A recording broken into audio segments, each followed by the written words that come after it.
beam. Take this off. Yep. Boom, bang, beam.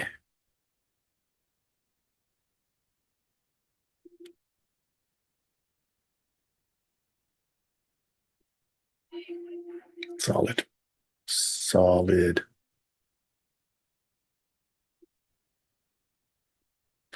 I see Jackson. He's coming in. He's coming in hot. He's coming in hot. Oh, man. So interesting how things work with. Mm, that's okay. We'll leave it there.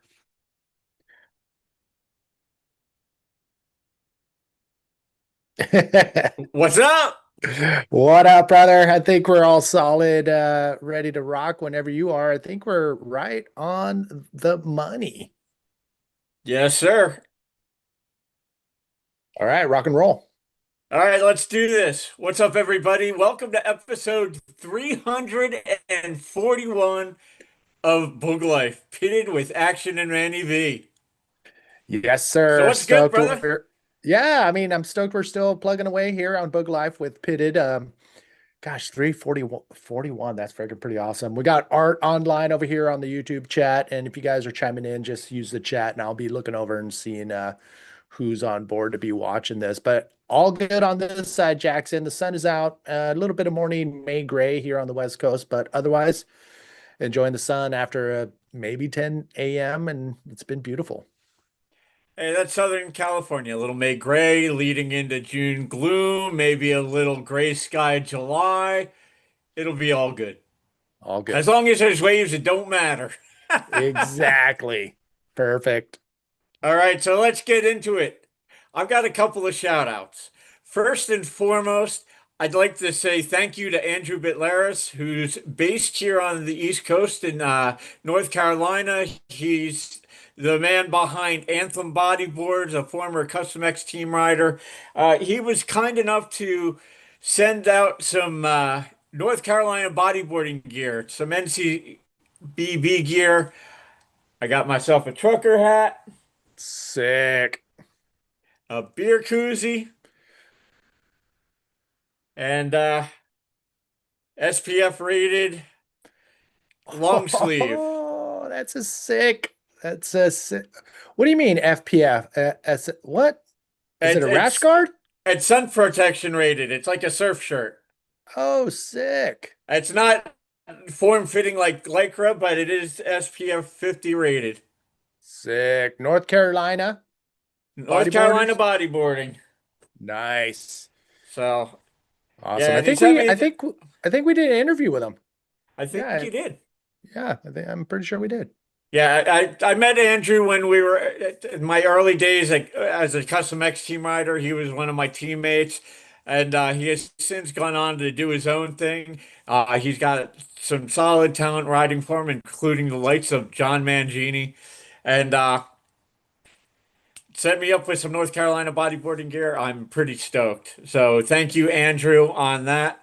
And then on a more serious note, I'd like to send my thoughts and prayers and best wishes to first generation American bodyboarding pioneer Joe Gibbs. For those of you who aren't familiar with Joe, you need to be. He's one of the original Moray bodyboard factory employees, one of the first American pro bodyboarders. He's an OG. He's been there since the beginning, and he still rides. You know, I've had the pleasure of riding with him and his son when I was living out in Southern California, and Nice. unfortunately, he recently broke his ankle. So I wanted to wish him a speedy recovery. Joe, we're all pulling for you to heal up quick and get back out in the water. I mean, the older we get, the longer it takes to recover. So, yeah, definitely take your time, brother. We need you back in the water because that's where life is for all of us. All right, so those are my shout outs. What you got, Manny? I was going to give a shout out to the two winners of the last event on the World Tour, Tristan Roberts and Jericho, who happened to be the first world champion for his country of Ecuador, bodyboarding world champion. And yeah, it's pretty awesome to see, these countries. And I saw him back in the day on the tour, and for those riders to stick with it and put everything all in and then come out on top as a world champion is huge, not only for them personally, but as a representative of their country down in South America, they have the opportunity to make real things happen to, for him and his family in these countries where, world champions are honored and given a lot more perks than we have here because there's so many things going on in the US that a world champion will walk by and nothing's said or done. But in countries in South America, if you become a world champion in your sport, not only will you get recognized in the sport itself, but it takes you to a whole different level of celebrity status in these countries. So I wish him the best of luck, and he takes full advantage of this opportunity that he has in his hands. Yes, definitely. So, all right. Well, that kind of leads into what I had for news this week. At the Antofagasta Bodyboard Festival, part of the IBC World Tour, um, as we both know, we've seen it firsthand. Nilda Point is no joke. And when the waves are solid there, it's heavy. And this year's event, yeah, had the goods. And Yeah. in the end, in the men's division, two-time world champion Tristan Roberts took out Chilean Moises Silva. I would have loved to have been on the beach for that award ceremony. I can only imagine in my head how loud the chants of "Chi Chi Chi" were, Yep. during that award ceremony. And then, of course, in the Drop Knee World Championship final. As you mentioned, Jericho Rosero took out five-time world champion San Martino to become the 2026 Drop Knee World Champion and the first ever bodyboarding world champion from Ecuador. I mean, if you were watching live or saw the highlights, you'll know how difficult it was for the drop nears. I mean, I drop knee and just getting up drop knee as you're dropping down on, just punchy, slabby waves is freaking pretty difficult. I mean, I saw Roach do it all the time at Lovers Beach, and it's just mind-boggling how he did it then. But now we have the likes of, the top-rated bodyboarders doing it in these little slabby reef breaks. I shouldn't say little because, yeah, it was in that 4 to 5 foot, occasional 6 foot, just top to bottom barrel. And I did see his 10-point ride. And if you look at that, you'll see that making the drop and actually holding your edge and coming off the bottom to get in the barrel is freaking so difficult to do. And that 10-point ride was hands down pretty solid ride for Jericho. But yeah, they put it all on the line. You know what, Manny? As everybody knows, I don't really drop me much. Once in a blue moon, if that, blue moons might be more frequent than me drop kneeing.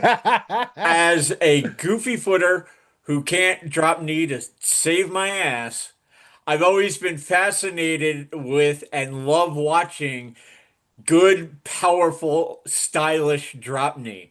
And you know what? The level of drop knee riding around the world has just elevated to heights that I never would have imagined. I mean, there are guys who have always been on another level, Roach, McGee, Maligs. I could name a whole bunch of guys, Lackey. But, to see guys really killing it in a competitive scenario, it used to be, both prone and drop knee were more of a, spin to win, grovel kind of approach in competitions. But to see guys just, throwing the tail, going big, I love the progression. And I love how drop knee is spread from being, more of a Hawaiian and Californian thing, and then, a bit of an Australian thing to a global thing. I mean, you look at, I mean, you look at guys like Ian Campbell from South Africa or Amory Laverne, these guys, are legit talents, both prone and drop knee. And, they've really worked at it to become proficient at it, to become good at it. And it takes a lot of work. It takes a lot of skill and talent and balance. And, I love what I'm seeing on the world tour with drop knee riding. I wish there were multiple events like there had been at one point on the world tour. I understand the financials of it, but even just seeing what's been on display the last decade even with a standalone drop knee world championship, I look forward to seeing more in the future. I mean, you have guys like David Hubbard and Sammy, in the front seat leading the charge. But what's interesting is, as you know, I'm doing Manny V stories. I do this live, and it's right after the show at 6 o'clock. And I was digging up some photos, and tonight we're gonna go dig deep into the Reunion Island event, and yeah, the video I chose for that is the drop knee event, or the drop knee division final, and it was pretty cool to just see all the photos of the drop kneers back in 2011 doing what they're doing, which was more like super on the rail, big deep carves, and yeah, so I agree. Like even Dub's he's doing rolls, and I would love to see more of that. And I think Drop it's knee just rolls when landed, drop knee yes, exactly. phenomenal. I Yeah, love you don't see it. yeah, It's like a unicorn move in drop knee. But yeah, there's yeah. guys out there that can do it. And when you do it, it's a wow kind of moment. Exactly. And the backflip is going to shortly follow that, because if you can do the backflip on drop knee, you're going to be able to land on the nose and spin that around. I think it's just a matter of time before these guys not only do it in the event, but do it consistently. So, yeah, I'm excited for the future of drop knee. See, now I'm going to go back a little bit. For a long time, there were guys that drop kneed like they were riding a skateboard. Roach at the top of the list, and guys like Dave Ballard from Australia. I mean, these guys rode hard, drew clean lines, and it was about power. You know, Yep. almost like the pro surfing has said for years: speed, power, flow. And then you throw in someone like Kainoa McGee, who back in the 90s was drop kneeing second reef pipeline bombs, and you're just watching it and you're like, this guy's nuts. You know, Exactly. but Kainoa is not nuts. He's just a hard charger through and through, always has been. And that's why I've always had mad respect for him and drop kneers across the board that are willing to charge. And yeah, I'm sorry for the side tangent, but talking All good. about good drop knee just gets me fired up. Like honestly, we need to devote an entire episode of Bug Life to just some of the more historical names in drop knee, Yeah. from the 80s and 90s to now, and just it gets me frothing, and I know other people froth at solid drop knee riding. All it takes is, a couple of big moves, and I'll be bouncing out my damn chair. It's happening. It's going to happen for sure. Big shout out to Rob and Art at 360 Junior 9, who are chiming in live too. So I think we're ready for that video. All right, well, before we get into the video of the week, I just have to say something. Everybody knows I have been very critical of the IBC World Tour pretty much since its inception. Yeah. But I am willing to tip my cap and give credit where credit is due. This event, the venue, the quality of the waves, the high performance riding, and even the superb video edits I've got to tip my cap to the IBC World Tour on this one.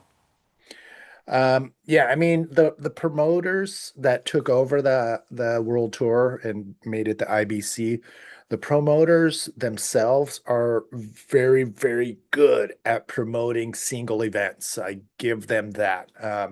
And each event that is on the World Tour, them as promoters do an incredible job for their individual events. And this was, I mean, from day one.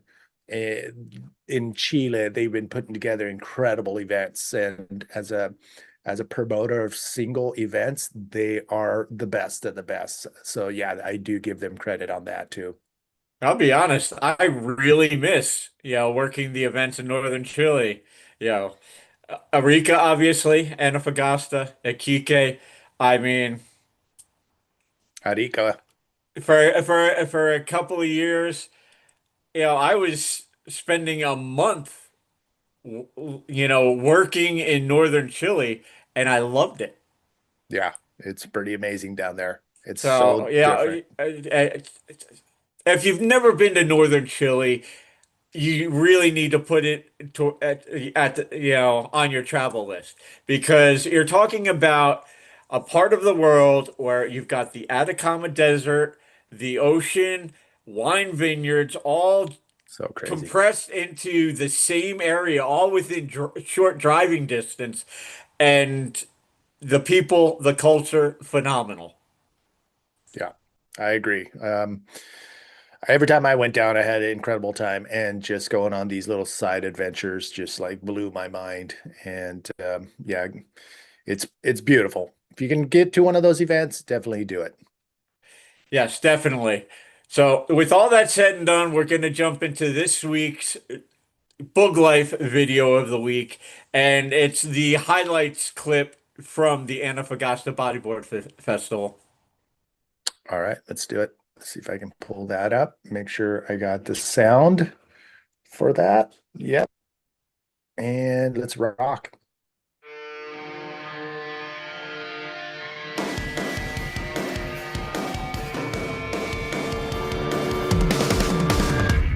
Hello, Mr. Imposter. Worth the dollar come judgment day. Put your money where your mouth is. Can live without it in a modern age. Inside my solitary, out of vision of a canary. We set the world on fire. Can't be contained. Gonna go haywire. 'Cause we're the birds of prey. We are birds. 'Cause we're the birds of prey.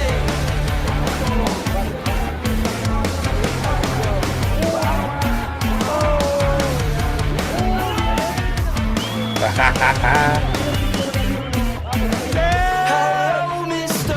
Pretender. Your dismember, subordinate. A wolf in sheep's clothing. No fear and loathing. Evaluate. Wow, how many angles did they have? Solitary. You couldn't give in. Now I see I don't why. know, but I saw this video and it just blew me away. Can't be contained. Gonna go haywire. 'Cause we're the birds of prey. We are birds of prey. It's so great to see voices, man. Birds of prey.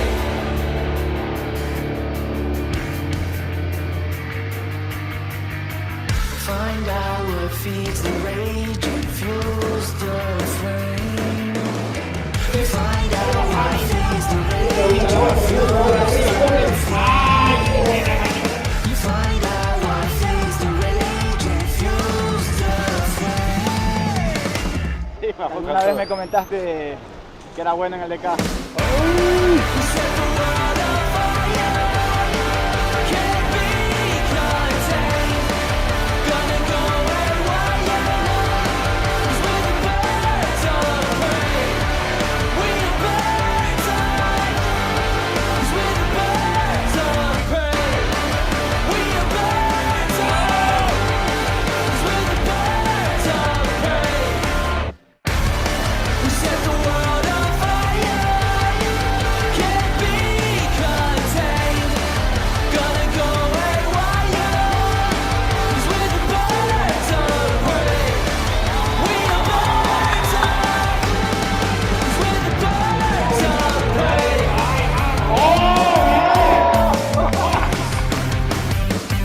Oh my gosh.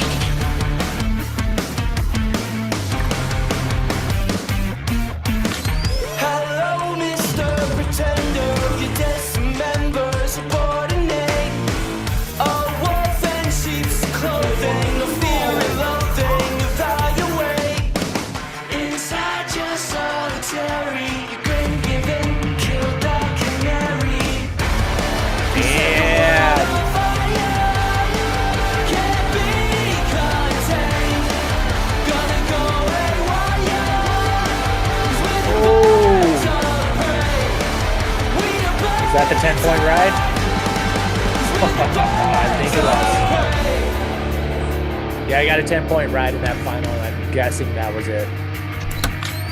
Find out what feeds the rage and fuels the flame. Find out what feeds the rage and fuels the flame. Find out what feeds the rage and fuels the flame. We set the world on fire. Can't be contained. Gonna go haywire. 'Cause we're the birds of prey. We the birds of prey. Yes. We're the birds of prey. Well, Jackson, I will agree with you 100%. That production was incredible. I haven't seen that in a very long time. Yeah, the highlights videos that they did for this event were a step up from the usual video highlights we see. Yeah. Actually, I'd Yeah. be willing to say that, they took it to a whole new level with IBC World Tour video editing at this event. And yeah, it just got me fired up. I mean, I watched a few of them, and then I saw that video dropped a little over an hour ago. So that one's piping hot out the oven and fresh on YouTube, and definitely worth watching again. So Yeah. for everybody who was watching that, be sure to check it out. Maybe post it up on your socials, and dude, that was just those guys were on fire. Yeah. And I do have to point out, we touched on it a little bit before about guys that are really good at both prone and drop knee. Maz finished equal third in both the pro men's and the drop knee. And Damn. I continue to stand by my belief that it is a matter of not if, but when we have a world champion simultaneously in the men's and the drop knee. When you've got guys like Sammy Moratino, Amaury Laverne, Dave Hubbard, and other guys, it's not impossible. It's definitely within the realm of possibilities. And I am waiting for the day because that's going to be an insane moment in bodyboarding history when that goes down. Again, not a matter of if, but when. And that's in the same year. I In mean, the because same year, we've seen it done in the past. Damian King, two-time men's champion, then went on to win a drop knee world title, but no one has ever done it in the same year. You know, to yeah, see a bodyboarder pull off the double is going to be, like I said, a moment in history. I wish Ryan Hardy was still in the hunt for world titles because he's one of those other riders that could probably pull that off. He's got a fierce drop knee as well. And Winchester, there's still these guys that are still out there going big and capable of doing that feat. I tell you what, it still pains me the idea that Ryan Hardy and Dave Winchester, those are guys that came so close to winning world titles, but it just out of grasping. You know, I we could rattle off multiple names of guys that, close but no cigar, Yeah. and I only know how it feels to come up just short of a title as an amateur. You know, I can only imagine what it feels like to put in that kind of time and dedication to the world tour. And And money. and money and almost get a world title. Because, like I've been saying for years, almost only counts in horseshoes and hand grenades. Something my World War II Marine grandfather used to tell me. You know, and, you know, I'm not a big fan of this current generation with participation trophies and everybody's a winner and all that bullshit.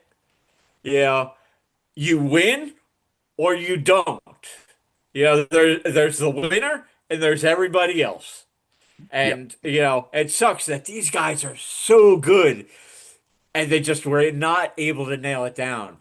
And in hardballs and Winnie's cases, they when they were competing full time on the world tour, these are guys that had the potential to win a world title in men's and drop knee. Yeah, or just the world title in general. I mean, Yeah. and there's so many good riders during that time. Mitch Rollins was in the hunt. I mean, there was just an endless list of high performance riding that, a ton of capable riders that were able to pull off a world title, but there was just so many good riders that it was tough. It was tough. Yeah, because I will say this. Um, I touched on my amateur days. I was fortunate enough to be a five-time district champion in central New Jersey, but that sixth one slipped away in the last 30 seconds of the last contest of the season. And that was like getting my heart ripped out of my fucking chest. And so, I can Do we only know do we know imagine who what took those that guys away felt. from you? You know what? I don't even remember his name because he wasn't a full-time bodyboarder. Son of a But shit. yeah, that one, that was back in the early 2000s. That one still stings, 20 something years later. Because don't get me wrong, I love the fact that I was able to be a five-time district champion in New Jersey, but six times would have been better. Yeah. All right, Jackson. No, great choice on the video this week. And I'll post that on booglife.com right after we're done here. So if you didn't get it, then we'll post it there. All right, and that brings us to our Monday motivation. Um, Oh, hold on. I got a oh, special. oh wait, I almost Yes. forgot. Yes, this is all you, bro. Okay, so obviously the green screen is not allowing me to show you There what's it is in. at that angle. It's made an appearance. You took the Harry Potter cloak off of it. But inside of this box are a bunch of goodies, bodyboarding related, obviously. But we're going to raffle it off today to all active free members and paying members of Book Life. And there's 115 of you. And I got a number generator here with a 1 through 115. And I'll click it to generate the number. And that number is associated with your name in my Excel file. And I don't want to show you that because there are, everybody's names on their full names. So you're going to have to trust me on this. But inside of this box, we have the second place trophy that David Hubbard won in Playa Bluff at one of the Boca Invitational events. We have a couple heat transfer images of Mike Stewart. I'm going to give you the heat transfer plate paper as well. So you just put that on your t-shirt, put the heat transfer paper on that, and just iron it on, and you got a Mike Stewart t-shirt. What else do we got? We got a bunch of stickers and a bunch of other goodies in there. So the winner of this, and I'll send this out tomorrow or the next day. So I don't know if you guys can see that there. Do you see the number? Yes, All sir. right, all right, here we go. 1 through 115. Number two. So number two on my list is, let me scroll up from the top. Ailes Films. So Ailes Films. I'm gonna look you up and send an email to you. If you don't respond in a week, I'm gonna put this back up for a second round next Monday or the next time we do pitted. So Ailes Films, I'm gonna email you tonight, and if I don't hear back from you within 7 days, the start of the next show of pitted, then we're gonna do this again, and I will make sure that your name is off that list. And there you go. So Ailes Films. Be ready for an email. Thanks, Jackson. All right. So now we're going to jump into our Monday motivation. And I've got a little bit of talking story to get into this. Let's hear it. Um, a- about 5 years ago, I was out bodyboarding at 17th Avenue in Belmar, New Jersey. And, and during the session, this one little surfer grump saw me coming down the line as he was paddling back out, and he panicked and turtle rolled his surfboard and went fins up. It put a Oh, huge gash in the rail of my board. I was lucky it didn't hit my hip or leg, or else I would have been taking a real quick trip to the emergency room to get patched up. Um, but it was a teachable moment. After I got out of the water and was got changed, the kid and his friends and his mom were on the beach, and I walked over, I introduced myself, and I didn't yell or scream. I just, pointed out the scenario and that, what he did was not only dangerous for him, but for me as well, and explained, you know, the proper thing to do in that scenario.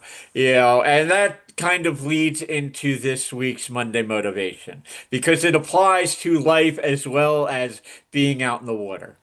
When you find yourself in an uncomfortable situation, don't panic, stay calm, take a deep breath, push forward. You know, we've all been there, you know, whether it's heavy swell conditions or crowded lineups, just take a deep breath, duck dive, push through, and keep going. amen to that. Thank you, Jackson. Keep going. So, That's all we can do. yep. So, with that said, that's a wrap on episode 341. I will see you next time around in episode 342. Meanwhile, for everybody else who's watching, be sure to go grab some popcorn or snack or whatever, and jump back on YouTube for Manny's premiere of the Fronton Pro, Manny Reunion V Island. Talking Story, Reunion Island. Sorry, got the wrong one, but yeah, Reunion Island. If I remember correctly, this is another epic event. You don't want to miss Manny's behind the scenes and Manny V Talking Story coming up at 9 o'clock. 9 o'clock Eastern, 6 o'clock Pacific. And yeah, I pulled out a bunch of photos and I'm just going to talk about the epic trip in Reunion Island 2011. Hope you guys can make it. Big shout out to everybody who chimed in on the YouTube chat box here. You can also do that in the next show at Manny V Stories. Jackson, thank you so much, brother. All right, Manny, I'm gonna go grab something to eat real quick, and then I'll be back to watch you again on YouTube. Until then, everybody, I'll catch you later. You.